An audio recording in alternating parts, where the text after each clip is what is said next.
Hi, welcome to Catalyst. My name is Christina and I'll be your host. Today we're going to talk about how Joe Boldan has been a catalyst to the apparel industry and beyond. So Joe has been in the apparel industry for the past 30 years and was the co-founder and CEO of Ex Officio, which is an adventure travel apparel Company. Company Yes. agency.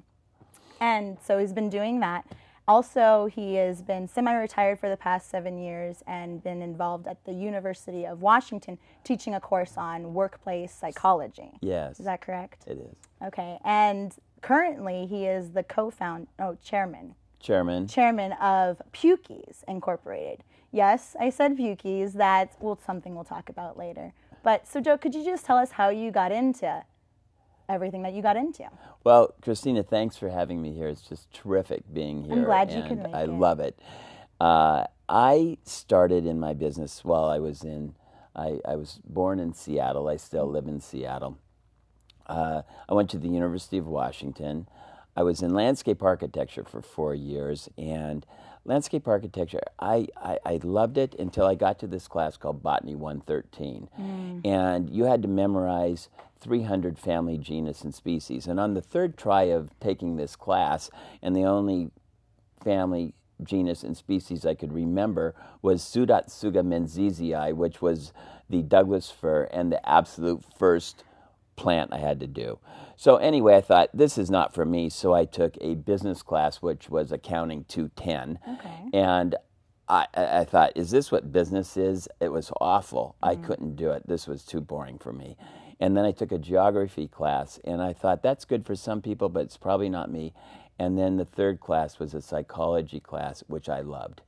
And I knew I probably wasn't going to be a psychologist, but I thought at this point I just wanted to take enough credits of something to get out. And when I graduated, one of my college roommates was going to UC Hastings in San Francisco, and he said, hey, we've got an extra room down here. Why don't you come down and stay? Are you doing anything in Seattle? I said, no. So I packed up my bags, and I had a little MG, and I got in it, and I drove to San Francisco. And one of my other close friends, who is the father of my godson, and he still lives in Santa Cruz, and he said he was working at the Emporium Capwell, which is now where Bloomingdale's is on Market Street. Okay. And he said, I can get you a job interview. And I said, okay, fantastic. That'd be great. I'd love to do that. I had no idea what retail was involved. And he says, they're in the interview, they're going to ask you, why do you want to be in retail? What do you say? I go, because I need a job. And he goes, I don't think so. Not the right answer. So he says, this is what you want to tell them. You want to tell them, I want to be in retail because it's fast-paced, it's ever-changing, and it's a people business, and I'm a people person. And I go, oh, my God, tell me again. I need to write that down. So I'm writing it down, and I'm practicing this all night long, and I'm never going to get this. Finally, I get to the interview, and the guy's asking me all these questions. I'm doing okay. And at the end, he goes, and tell me, Joe, why do you want to be in retail? I was so excited that he asked the question that I'd been practicing for. My face lit up, and I go, I want to be in retail, blah, blah, blah, blah, blah. And all those things. And he goes, well, great. When can you start? And so that's how I got started in the business. Okay. And it actually, that one question was also the basis for my class at the University of Washington, and we can talk about that a little bit later. And then once I was at the Emporium for a year, then I came up and worked at a store called the Bon Marché in Seattle, and I was a young men's buyer. The Bon Marché is now part of the Macy's chain. Okay. And I did that for 4 years. But I always knew that I wanted to be in wholesale. And after that, I worked for a young men's wholesale company in Seattle for 6 years. And then I got the bright idea that I really needed to start my own business, and did that. And I was by myself for a year and doing things. And then my partner, Rick Hemmerling, joined me at Ex Officio, and we started that. And our first venture, we decided that we were going to do men's shirts. And so we go to the big, we go on a trip and we go to Europe and look at all the great men's shirts places. And we went to India, and that's where we were going to produce it, in India. And we got samples made, and we go to our first men's show, a big men's show called Magic. And we're there, and people came in to look at our line, and they go, wow, this is nice, but we've got 15 people doing men's shirts like this. What do we need you for? And we're going, I don't know. And so at that point in time, it was our first lesson in branding. Mm-hmm. And you better have a reason for being there and be able to clearly state what it's all about, or you're not able to go forward. So then, of course, for a year, we just died on the vine because we didn't have anything. And then this guy comes in and says, I'd really like you to knock off this fly fishing shirt. And I go, fly fishing shirt? Well, what is fly fishing? So we started looking into it, and we found that fly fishing, there wasn't anything happening. And my business partner, who was a graphic designer, mm-hmm. he started designing this incredible shirt with vents and big pockets. And I liked this idea of the Swiss Army shirt and having all this stuff and roll-up sleeves and all mm-hmm. this. And then I found this fabric that was a blend of cotton and nylon, and the cotton was against your body, and it was really comfortable, and the nylon was on the outside. Mm-hmm. And we put together this technical line of shirts, and that's how Ex Officio was born. Great. And how did you go from Ex Officio to a child's line with Pukies? Well, I had Ex Officio for 15 years, and we sold the business, and I semi-retired at that point in time. And about 2.5 years ago, one of my current business partners came to me for my opinion about about a line of infant mm-hmm. apparel that she had an idea for. And she started describing this idea of, she had been down in Las Vegas with her business partner, who is now also my partner now, and he said, hey, why don't you try on this great dress? It's like a $5,000 dress, and she tries it on, and she has this idea, oh my God, what if I had she had a little girl at the time, what if I tried this dress on and my daughter started puking on it? It would just be ruined.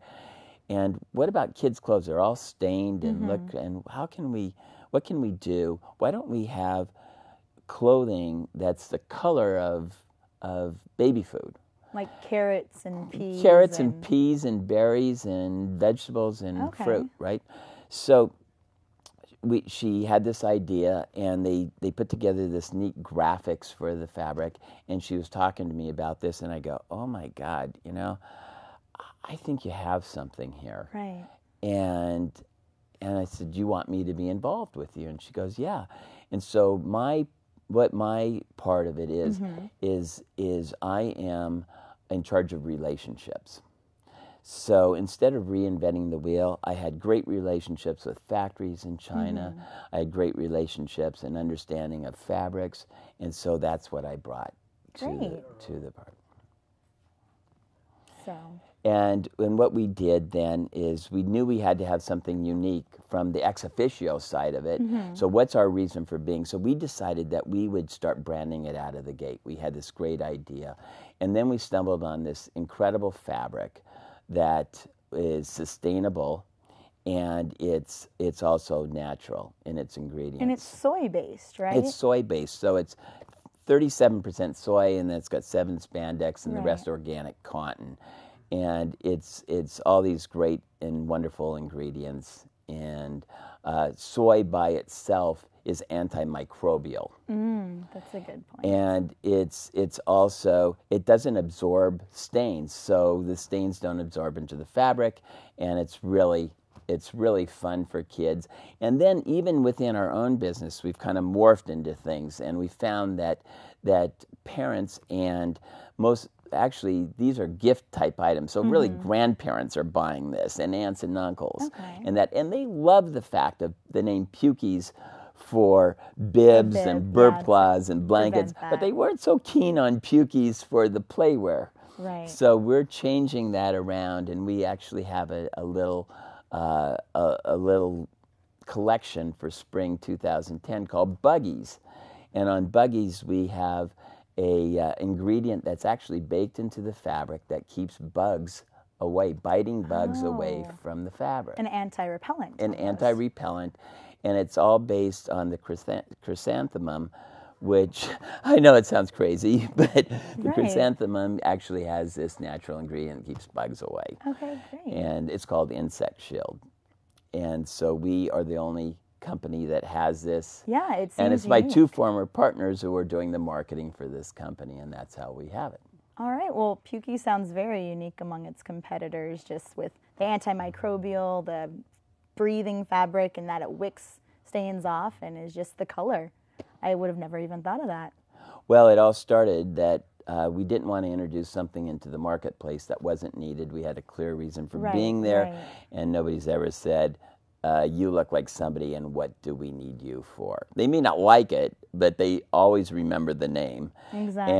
And it's really gaining some traction right now, so we're really pretty happy about that. Awesome. And that's the story of Pukey's. And that's the story of Pukey's. Great. Can you tell us a little bit of what you're doing at the University of Washington now? Well, the University of Washington is another sort of unique experience that I had when we sold our company ex officio, and I semi-retired, and I was doing some things, and I took some time off and did some traveling, and I just go, I really always in the back of my mind I thought I want to teach.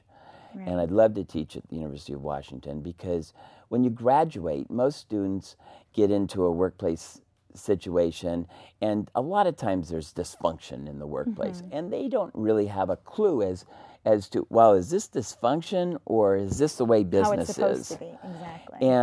And so I decided that I really wanted to have a class that would address some of these issues. Like, how do you fire somebody? Does anybody teach you how to do that? And how do you do it legally, but do it with respect? And what are the underlying issues around it? What are the messages that you're sending to everybody else in the business who isn't fired? Right, so giving cues and helpful hints on how something would be done. And I teach it using the Socratic method. Okay. So kids are used to having somebody stand in front of the class and talk to them, and they go, well, what did they just say? They forget, so they check their notes or they read their book and they get tested on it. So what I do is I start with a role play, and they don't know what's going to happen, and we role play, and then I ask them questions, and I don't tell them how I think. They think something. So how I think is just one thing, one answer within a multitude of answers. So an open discussive dialogue. Open dialogue. And it's really pretty fantastic, I think. And one of course, the first thing is about communication. Okay. Well, actually, the first session is how do you get a job? And the only thing that sets people apart when they graduate is their enthusiasm. Right. And people hire people, they go, that person really wants to be here, and I like them as a person, and that's who they hire. Exactly. Because everybody has the same experience level when they graduate from college. Right. So then secondly, we talk about communication, and communication is, how do you communicate? You talk to people, but most of communication should be about listening to people, and not only listening to what they say, but listening to what they do. So, for instance, you have a boyfriend, right? And he's late coming over to see you. And he's late all the time. And he's been with his buddies drinking beer and having a good time and watching football and all this stuff. Okay. And he comes in and he says to you, oh, Christina, I'm so sorry I'm late, and I shouldn't have done that. I'm not going to do that again. And you go, oh, okay, honey, well, that's okay. And he keeps doing it. But what if he said to you, Christina, I'm late because I know that if I talk sweetly to you, you'll forgive me. And of course, I'd rather be with my buddies drinking beer and watching football and all this stuff. Not a good answer. Not a good answer. But he's telling you that through his actions. Right. And so how come we don't listen to what people do? We only listen to what they say. So that's part of communication. With too. body language, is With about body language and 80% of what everything. Absolutely. counts for that. And so that is exactly true. In fact, the actual words you use are only 7% of your communication. Interesting. And your body language makes up the majority of your communication. Telling whether And you're that's, engaged again, or one not. of the issues with email today is you don't have any body language. You only really have the words Right. and little cursors and little things like that. The smiley faces and the winks and everything. Exactly. And then another thing we talk about is your strengths and weaknesses. And I think I start out by having everybody write their weakness on the whiteboard. And every time they say, oh, like my weakness is I'm a procrastinator. Oh, fantastic. I love procrastinators. And you know, oh, I'm shy. Oh, shyness. How many people here are shy? Everybody's shy.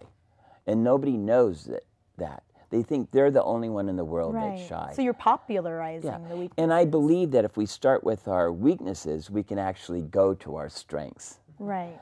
And say a procrastinator. Who wants a procrastinator on their team? Nobody does. The procrastinators they don't want to have a procrastinator on their team.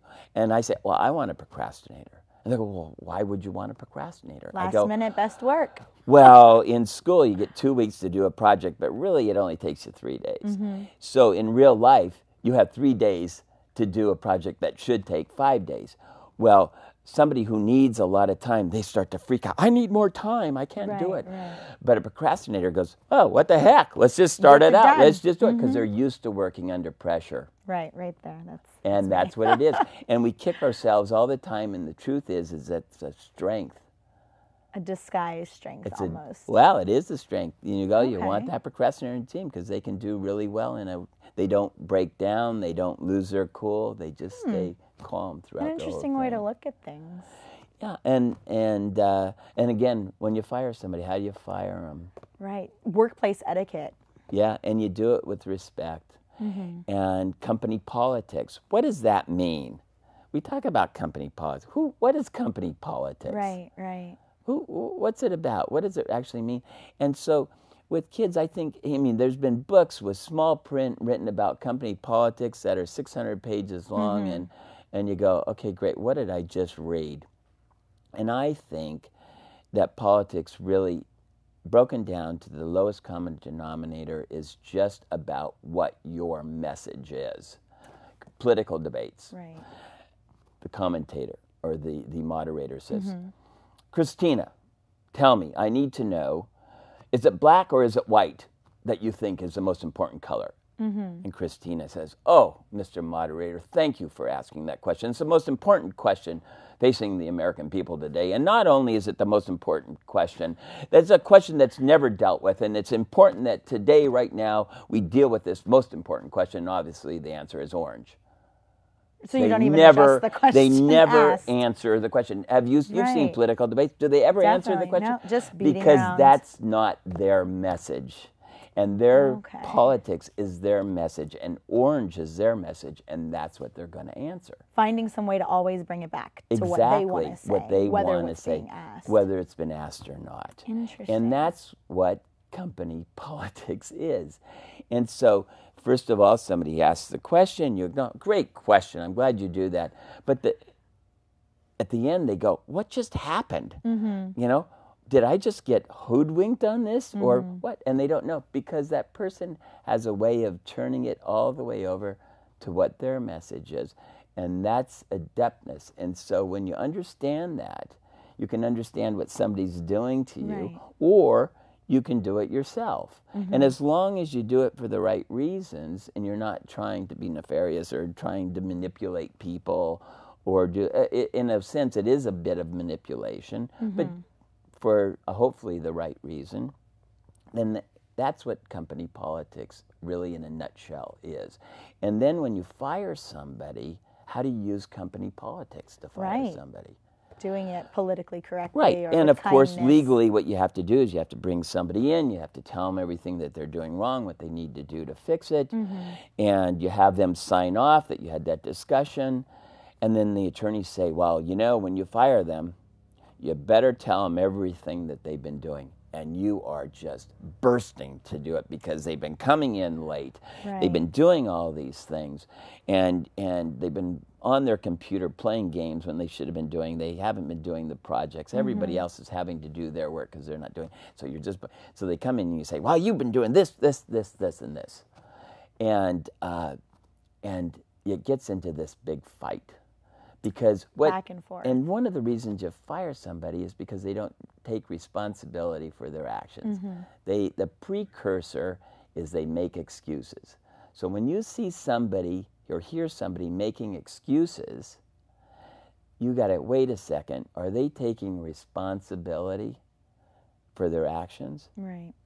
And if they're not, then you have to look, what's happening? If they don't take responsibility for their actions, it's impossible for them to learn from this situation. So would you say that you'd almost appreciate someone who would take responsibility from their actions and work from that versus denying that they're there? Absolutely. If they take responsibility for their action, who cares? Everybody makes mistakes. Exactly. If you don't make mistakes, you're not trying anything. So what happens then is they don't take responsibility. You have to get rid of them, right? So now politics comes into play. You know that you can't tell them everything that they've been done. You've already covered that in your preliminary meeting with them, and you've had a review, and you've told them what, and they haven't fixed it. They're not taking responsibility. So if you tell them what they're doing, well, you're late every day. No, I'm not. You know, I am not late. Or somebody told me I could come in later that day. So you can't go there, and so I might say, if I'm firing you, Christina, not everybody's cut out for this job.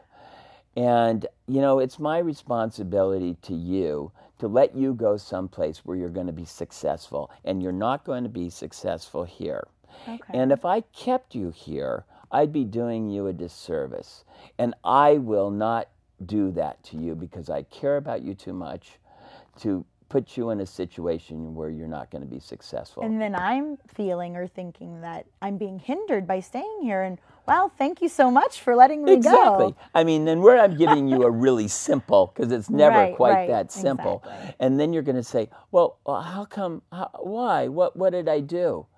The second that I say, this is what you did, now I'm on your politics, that's your message. My message is to simply say to you, I want you to be, no matter what you say to me. Well, tell me, give me an example. Christina, I want you to be successful, and I want you to be in a position where you can really succeed. At whatever. And I'm going to let you go so you can do that. And because I know I can't do that. So I go through the same message over and over again, no matter what you ask me. And I say, here's 2 weeks' pay. Enjoy it. You tell me how you'd like to leave and say goodbye, and you leave. And Malcolm Gladwell, do you know who he is? No, I don't. Malcolm Gladwell wrote The Tipping Point. He wrote a book called Outliers, which is out there now, and a book called Blink. And he did a study, or writes about a study that was done on how come doctors got sued. Okay, well, why would you sue a doctor? You think, well, a good doctor doesn't get sued, and a bad doctor gets sued. But that's not true. What they found out is that if you have a good bedside manner, you don't get sued. And if you have a bad bedside manner, you get sued all the time. Because it's about information. Exactly. So people sue you if they got mad. And if you fire them the wrong way and they got mad for being fired, they're going to sue. But if you give them their dignity and respect when you fire them, then they're not going to sue you. That's great. So someone taking your course is learning lessons that they would either learn years down in the workplace. When they're my age. Right. And these are all things that, you know, when I was able to step away from the business, and I mean, I didn't make all these great things while I was in business. Right. And when you step away from it and you start reflecting, you're going, oh, you know, I wonder about this and I wonder about that. And then actually, when I started, I presented this to the chair of the psychology department. She thought it was a fantastic idea. And I started teaching. And when I started teaching, you had to have reading material. Well, there was no reading material for this, so I had to start writing my own handouts about this. And as I'm writing these handouts, I'm finding that I'm learning way more than I think the students will ever learn. Right. And after each session, each quarter, I teach winter and spring quarters only. I rewrite everything and edit it and make it better from what I've learned. And I really have a fantastic time doing that. And one of my sayings is, if you never leave something, how can you ever bring anything back? Right, and so you coming to the University of Washington, this is a way of you giving back to all of those future entrepreneurs who want to go out and change the workplace. I hope so. I hope so as well. That sounds great. So that's and it all comes back to the beginning of entrepreneurialism. So if you start to learn about these things, and you start with your brand, and you start with these first, we found that when you're actually in business, that 70% of being in business, 70% of a CEO's job is dealing with people issues. And we find that, of course, people create marketing plans, and people create product, and people are innovative, and people do this, and we forget about the people. So it's really a people industry. It's a people. I mean, everything's about people. And there's that original question, why do you want to be in retail? Well, it's a people business, but everything is about people. You and I sitting here, we're just two people. And if you have an issue with your supervisor, you're going to go to your supervisor and say, geez, I have an issue with John over here, and he's doing it. And your boss will probably say, well, Christina, it's up to you to deal with that issue with John right now, and I can't be doing all this stuff for you. And you're thinking, oh, if I could deal with him, I wouldn't be coming. I would have done it. And the reason your supervisor's telling you that, because your supervisor probably doesn't have a clue in the world as to what to deal with it. And of course, he's not going to ask his boss or her boss. The reason is because they don't want to look bad. Right. And the truth of the matter is that when they're asking questions about something with their supervisor or somebody else, they actually gain control over that situation. Right. So it's really about people and interactions and ideas and sharing and learning and growing. It is. And everything is integrated between workplace and what you do in the workplace, and your brand, and understanding what your brand is, and bringing it together. And especially in entrepreneurialism, people think, oh, I have this great idea. Okay. And we start out with this great idea. And just going from there and then to that. then you actually get the product made, and then you're actually trying to sell something. And at the end, guess what? You can't do it. So now we wrap it all clean together. We have a people business. Great. Thank you for coming, Joe. We really had a great time discussing things with you. So thank you again for watching. This was Catalyst, and we'll see you next time.